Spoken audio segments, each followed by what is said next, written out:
la question de l'épanouissement, tu vois, je pense que tu as raison sur un point, c'est on est dans des sociétés, encore une fois, sociétés patriarcales au Maroc, très traditionnelles, où en fait la sexualité de l'homme, elle reste quand même plus tolérée par rapport à celle de la femme. C'est toujours une société où c'est le cas dans plusieurs, pas qu'au Maroc, hein, je pense que c'est assez générique.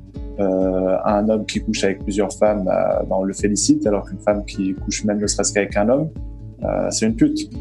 Tu vois, donc c'est très désagréable, je pense, à porter comme fardeau le regard des autres, etc. C'est pas, tu n'es pas, comment ça s'appelle, encouragé en fait à vivre une intimité.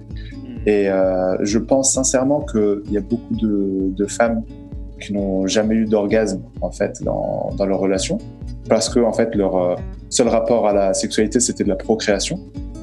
Et du coup, on va dire, de manière assez courte, le mec tire son coup et c'est terminé.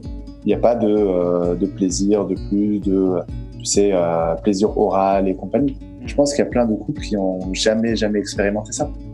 Et sans doute plus dans la génération précédente, peut-être encore un peu dans la génération, mais c'est énorme en fait de te dire qu'il y a plein de pratiques dont les gens n'ont pas conscience et même n'ont pas du tout conscience en fait de leur corps.